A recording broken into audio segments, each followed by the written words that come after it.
And we press record. Hello, you're watching Soulcaster. I'm Michael 7 Michael. We have Cassondra Lenoir. It is French, Lenoir. How are you doing? I'm well. You? Amazing. Oh, praise God. Amazing. Good things are happening. I'm excited about life. Good things are happening. And it's awesome to not only have you as a guest, but to be able to have the freedom to talk about whatever you want to talk about. It's the best thing in the world. I mean, it's interesting in this day and age. And yes, the overall topic is faith. And again, thank Soundshark, our sponsor this microphone. To be able to talk about faith and say whatever you want to say, or anything, you know. And I pray that more people, not necessarily do what I'm doing, don't have to bite, but I pray that more people speak their truth.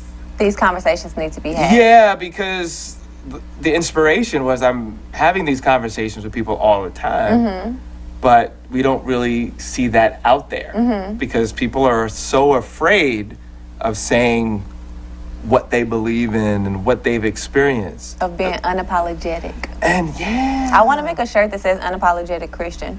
Yeah, and you should. Only reason I'd wear it. Oh, Send it to me. The only reason though. Yeah, that's supposed to be the benefit of having a show. You get free stuff. Yes, this is true. I got some stuff for you. But no, the only reason is because, like I said earlier, I just feel like there's just such a negative connotation that comes with Christianity. Right. And so once people find that out about you, they could start falling back or shrinking back. But before you knew I was a Christian, I was your friend. Like, before you knew I was a Christian, and you thought I was like a cool curly-haired girl, you know, with this accent. And now that I'm a Christian, you feel like I'm judging you.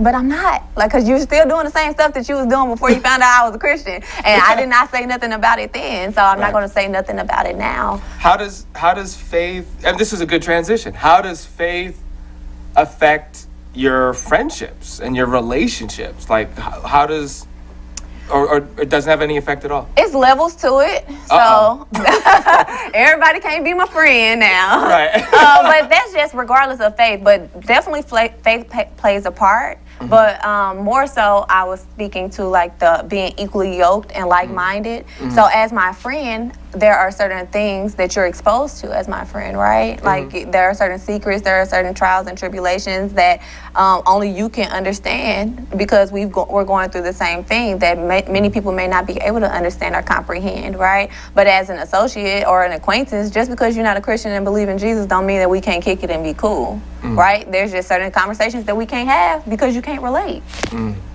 Oh, snap. It's not a bad thing. You not on my level. No, we're just on different roads and journeys. I believe that there is an underlying belief system in us all. Even if you don't have faith in something or someone, you still have faith in yourself. What about faith versus someone else's faith? Now, how are your relationships with people with different religious practices and beliefs? Well, you just met my intern, and he's a Muslim. So he's on the team. Dun, dun, dun, dun, dun, dun, dun, dun, dun. So you all right? You all right, man? Amazing. You're right? You're sure? Yeah, I'm good. Cool. Okay. So that's what I'm saying. Like, my assistant, she's a Christian. My intern is a Muslim. And I feel like he's still with me. He can quit anytime. So I don't feel like he feels judged or anything. And Hold on a second. Hold on. Let's ask him. Just blink once if you're cool, and blink twice if you're not cool. One. Okay. I told you just blink, man. You're not He wanted to confirm that he's down. He is not going to do well in a crisis situation. It's okay, but he knows he's in a safe place. But yeah, like he's traveled all over with me. It's not just so again, like the work environment, and this is my company, my business. Like I have an entertainment and media company, so I'm selecting who I want on my team, and regardless of religion, right? At the end of the day, it's still all about love. So we may not always see eye to eye on stuff, and we just chunk it up as like, okay, we have differences of opinions. Let's continue to work because we're all still working for the greater good, and we have a purpose. We have a calling. What's your purpose? To help people. To help people. What that mean? See, I used to say my purpose is to help people discover and pursue who they are and what they were created to be. But now I realize that I was placing a comma where God had placed a period. My purpose, and I was created because the definition of purpose is what were you created to do. My purpose is to help people, period. So whether that is to help you and just be their shoulder for you to lean on if you are going through a troubling time, or to help you to discover what your passions are and turn your dreams into your reality, or to help you get the concept of a book out of your mind and into your hand. Like, by any means necessary, I am here to help people. And even with my conference, like I have a conference, which is the Passion is Pursuit Conference. And it's for entertainment and media entrepreneurial millennials of faith. My whole goal... Hold on. You said that in one breath. How you... Entertainment and media. It's a business conference for entertainment and media entrepreneurial millennials of faith. And I always like to clarify that at our core, we're very much so a business conference. So we have workshop facilitators, keynote speeches, panel discussions, one-on-one interviews, a vendor market. I also, because it's an entertainment and media conference, I also like to incorporate live performances. So we have rappers, singers, poets. Like we have. It's all Christian-based rap. No. The reason, and that's what I was going to explain, like, although at our core we're very much so a business conference, we're founded on faith, but it doesn't mean that I just want you to have, in society, the two things that we can't talk about openly without having a mask on, right? Three, but go ahead. Okay, but in corporate America, or in business in general, is politics and religion. And so I wanted to dispel that, right? I didn't want that to be the taboo thing. I wanted my conference to be this safe haven to where people could come and be 100% authentically true to themselves. So if you so desire to share how your faith has impacted your entrepreneurial endeavors, you can. If you don't want to, you don't have to. But it's all up to you. Like, you have this space to be free, to be who you are, and show people that you're human. Show people that sometimes you cry, but then you pray and you feel better. And so, no, and it's not only Christian, but it's also secular. Like, long as your music has a purpose and you're not cursing, because you're not going to curse on the platform, like, you have it's a business conference, so you have the opportunity to be a part of it. Again, we're not turning away nobody. Well, that's the thing, like how strict you are, because lyrical content these days, at least in the mainstream, with it's very overly sexualized and very violent. It's just like with my book publishing company. Everybody gets screened before you get a yes or a no if you're gonna. What's the screening process? It has to align with for my conference, whether it is a monologue, whether it is a poem, whether it is a rap or R&B song or a gospel song, even gospel, I don't care. Like, even if you're a gospel singer, everybody has to submit their lyrics to me, not to my team, but to me, for me to view them. And if I find that something isn't fitting or doesn't align with the vision of the conference, then I ask you, could you change this? Could you clean it up? Or could you scrap this song entirely? And I've had people that are my friends, especially in this New York area, since I've been here for 6 years, and I've been doing events. Easy, watch what you say now. I've been doing events since 2014. I've had friends that I told them, like, you can't perform that, and like, no, not that song. And I've also had strangers where I'm just like, hey, these lyrics don't align with the mission and the vision. Could you shift them a little bit? Could you clean it up? Can you give us the radio edited version? Right. But all music, all poems, everything has to have a purpose. It has to tell a story. It has to have meaning. So you can't just be talking about twerking, popping, bending over. Like, no, that's not what my business conference is about. It doesn't align. Gotcha. It's a business conference for entrepreneurs. Of faith. Of faith. Right. Specifically Christian faith or all faith? No. Okay. It just so happens that it's been aligning. I've had Christian speakers, but again, everybody doesn't. I don't go out there specifically looking for Christian speakers as a hashtag. Right. Like, I'm looking up marketing professionals. I'm looking up again, and I've had actually Muslim, other religions that I've spoken to that to be on the platform. Right. And by the way, different faiths. Or talking about different spiritual tools, definitely hit me up, hit up Soulcaster, and we'd love to have you speak your truth, because that's important. Because it's interesting, like you're breaking ground with this, so thank you so much. Thank you for being a part of this. Thanks for having me. Definitely As your first guest. But I really want people to just think. I think just having something to allow people to think is a beautiful thing, and to share, and to be open. And that's it. Yeah. Now, where they run with it, that's where they run. You know. So we talking about crystals and all that other good stuff, but it's, you know, it's very interesting. And at the end of the day, at least from my understanding, the whole point, no matter which path you go, is to go home. That's it. Yeah. At the end of the day. Now it's just, where do you feel like it's home? Now, well. Yeah. Well, because I'm just saying. Everybody. Well. But. That's for another day. That's for another day. Which dimension do you want to go to, sir? Which planet do you call home? Yeah, we're going to do a show about that, too, because that's a whole nother deep conversation. But that's why I'm so excited. You know? To have these conversations. Yeah. Because we're having them. And they're necessary. Yeah, they're definitely necessary. What is your favorite chapter of the book? It's not a chapter because it's a devotional. It's a 40-day.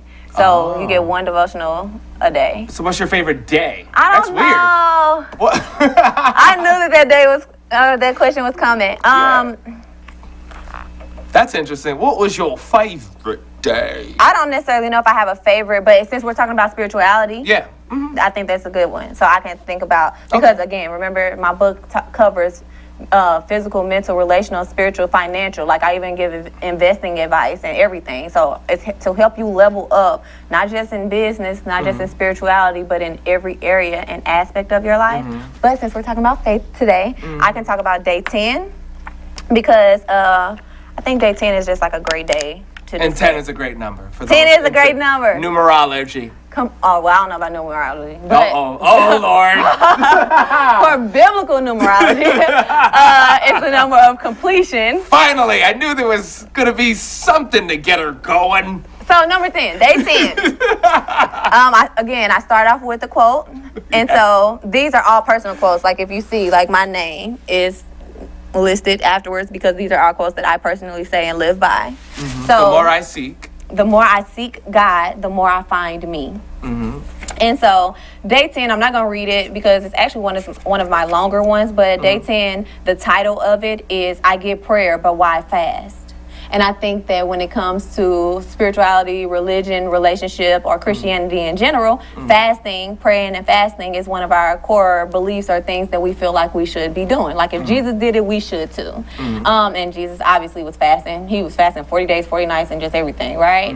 And he's our examples, and we're supposed to be imitators of him. Right. And so I talk about like how a lot of people, we subscribe to praying, but when it comes to the fasting aspect of it, we don't necessarily want to do it, especially for spiritual reasons. Now, if we're trying to go on a cleanse or on a diet, we'll fast our life away, right? But when it comes to for spiritual things, we don't necessarily know what to do, how to do it, nor do we desire to do it. Well, that's the interesting thing because from where I sit, my understanding, they're not separate. What, fasting and praying? No, well, I mean, like the physical benefits are aligned with the spiritual benefits, you know, and we've been, everything is separate. So a good example that I think people might be able to relate to. Okay. Yoga. Right. Got to get that hot yoga. Got to do this yoga. As an exercise. But it comes from a faith. It comes from a religion.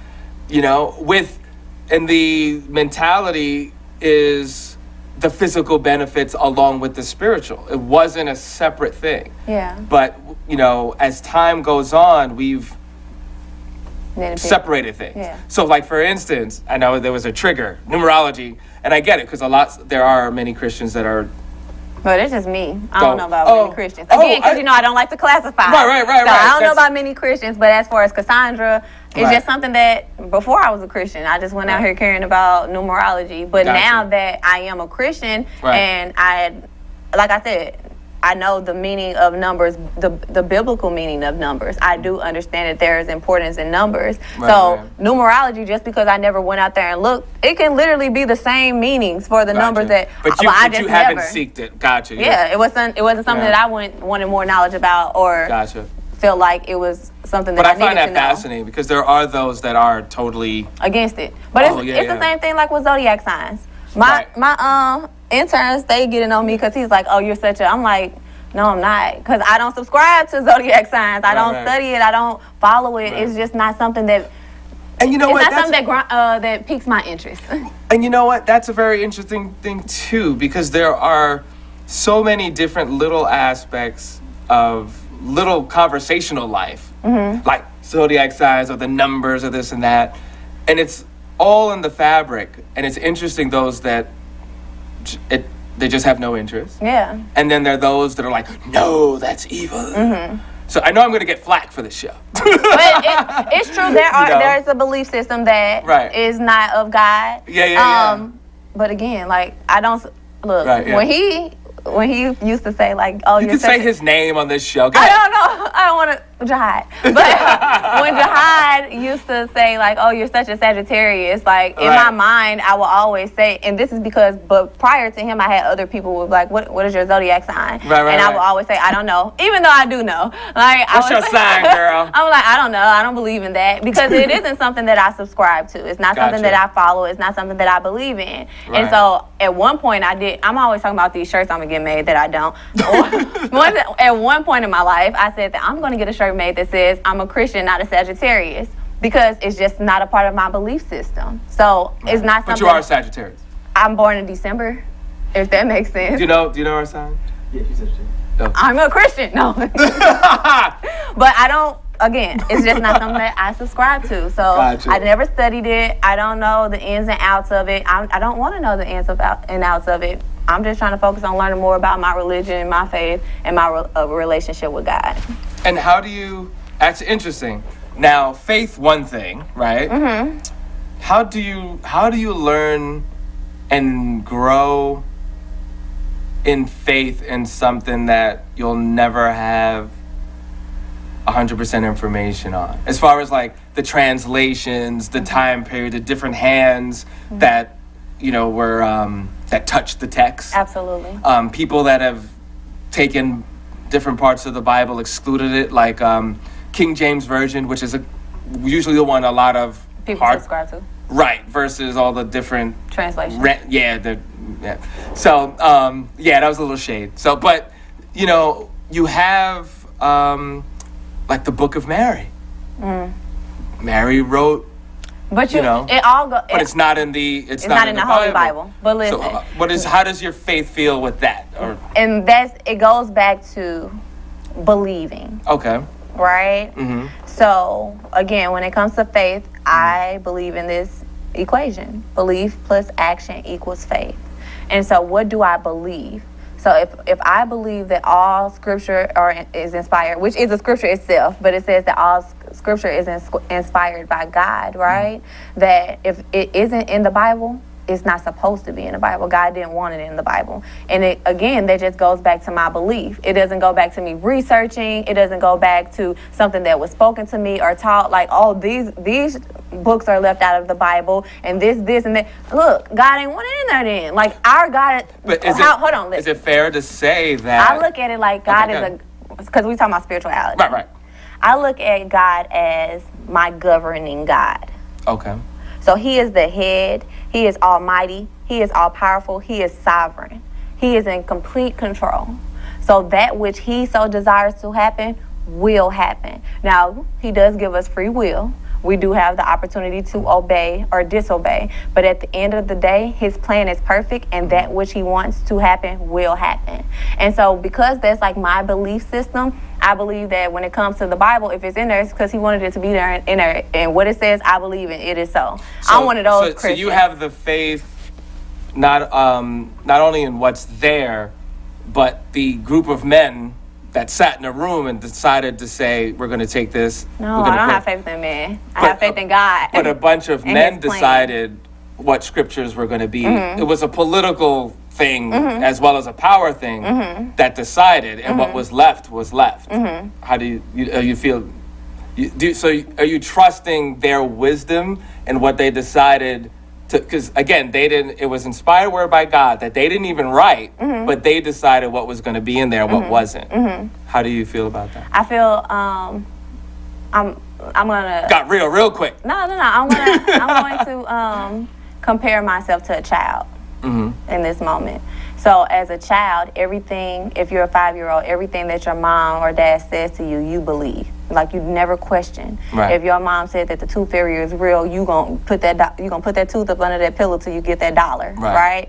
And so I look at myself as a child of God, and so I believe that what He says and what He speaks to me is real. And regardless of what happened all those years ago, like I believe that He is that powerful. Like a child, that which He wants to accomplish will happen. So it goes back to the whole belief, the definition.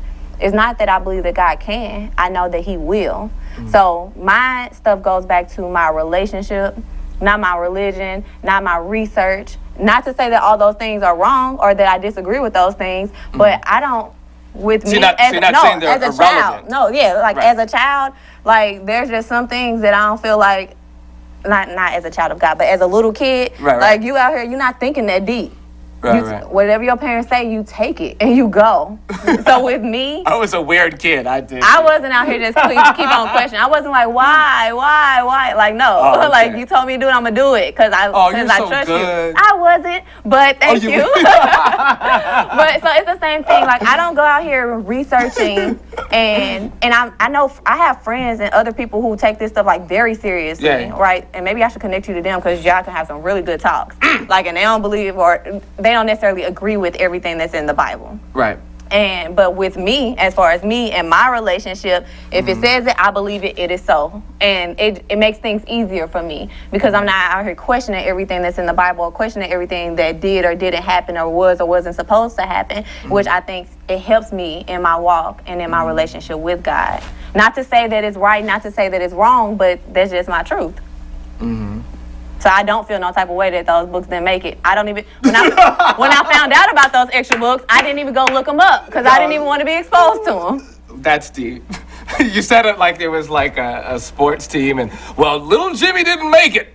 Like, I don't know about little Jimmy. I didn't go read the books. I feel like they ain't in there for a reason. That's just me though, you know? Not all Christians have my belief system. Right. So where do you go from here?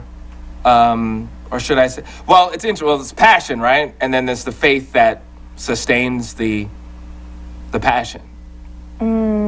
Would that be correct in the way that you presented? Well, it depends on how you look at it. So if we go based off of my definition, passion is the driving force in one's life. It's the thing that keeps you dedicated, motivated, and focused in striving to achieve greatness. A lot of people equate passions to, I'm passionate about writing, I'm passionate about singing, I'm passionate about being a host or a journalist or a photographer. Like, I'm passionate about my work, these different talents and giftings that I have. Well, a lot of people think that I'm passionate about writing. But passion, the root word of passion is passio in the Greek. And if we break it down, in the Latin is path, which means to suffer. So if we get down to the root and meaning of passion, which means to suffer, is no longer what am I willing to sacrifice for, but what am I willing to suffer for. Wow, hold on a second. That got hot in here real quick with that definition. So, I'm not willing to suffer for writing. Okay. I will sacrifice for writing. I'll miss a meal. I'll wake up early, live paycheck to paycheck if I need to for a little bit. Like, I'll do that because I know it's a part of the grind and a part of the journey. But what am I willing to suffer for? Like, what do I believe in that much that keeps, fuels, and fires me? Is Jesus. Like, just like the movie, Passion for Christ. That's my passion. It's Jesus. It's my Now that title makes a lot more sense. Wow. Because he suffers for us, right? Somebody was thinking, okay, I know people want to make fun of Mel Brooks now. I think he's still the man, you know, but that's a whole political thing. All of us, you know, we'll get into that. We actually, you know, we do need to do a media show of just how people's faith and what they were guided to do, their passion, their suffering, has kind of hurt their career because they either stood up for what they believed in for different things. I'm not going into sports because it's too easy. I knew it. I'm not doing it. But if you stand for something, no, I'm not. You will not fall. Don't even. Nope. Because man, he was making money all that time. He wasn't suffering. He wasn't suffering, but he also wasn't able to do the thing that he He loved. loved. I know. So that's a suffer. That I get. That is. Because he's still trying to do it. He's literally still trying to do it. No, but I mean, I thought, you know, the perception what was out there were like, this man's not eating. Like I was trying to see like. Now where did you? Do I have a? You ain't hear that. That. It made it seem. It made no, it seem ain't like nobody he wasn't making working. sense. No, that he's The not media. working though. But he got paid. Yeah, but he not working. But he got paid. Right, and but suffering doesn't only come from financial difficulties, right? Right.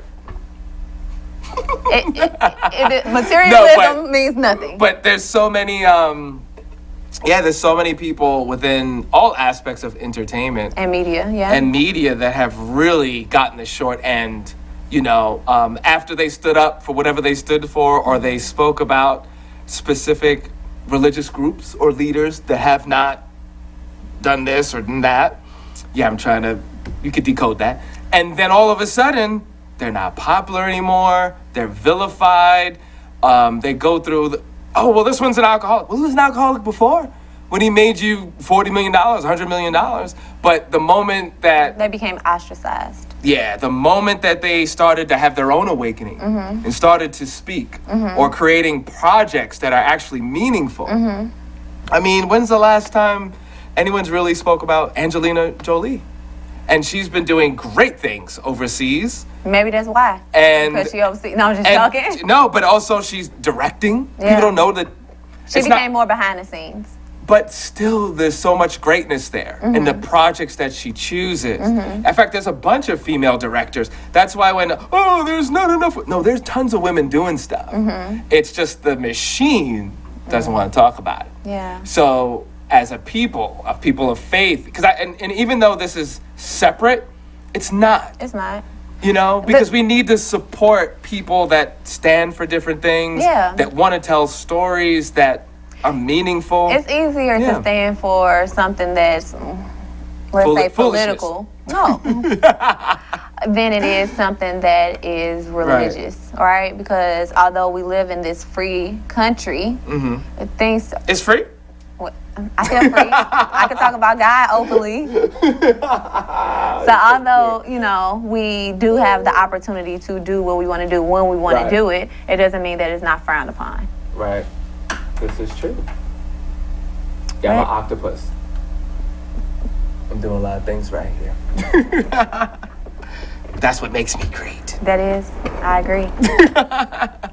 The job of 20. So, awesome. How are we good on time? Oh, we're almost out of time. So let's let me hold that book again, because I want people to check this out. Check it out. And you have more than one book. Of course, that's my second book. What's your website so people can find out all the things you do? All the things I do is CassondraLenoir.com. Oh man, that's long. Oh, it is, but it's me. Why don't you just go like cat.com? Because that's not my name. Oh, okay. When you have goals, visions, and dreams of being bigger than Oprah, because nobody asked her, why is your name Oprah? You should drop it down to O.com. They really should have. But they shouldn't have, because Oprah is a world-renowned name. It's a brand. It is she. It is she. And Cassondra Lenoir is me. Come on. Woohoo! And at that note, come on. That's it right there. Thank you so much for your energy. Thank you. And for being as transparent and honest as you possibly could. Thanks for asking me the hard questions. Yes, you got to ask out. You got to, because it's real. And I want to thank everyone out there for taking your time to watch this and take it in. Please leave comments. And if there's any show ideas or any follow-ups, hey, if you're like, Cassondra needs to come back, but we wanted to talk about this or expound on something else, do that. So that way I could talk to her and try to get her to come back, because I think she's amazing. And her assistant is amazing. He's all cleaned up and looking like he's going to school, and he's making it happen. And you guys make it happen. Enjoy the journey. Thank you so much for sharing your time. Share this with others. Leave comments. You're watching Soulcaster. I'm Michael 7 Michael, and enjoy. Talk to you soon.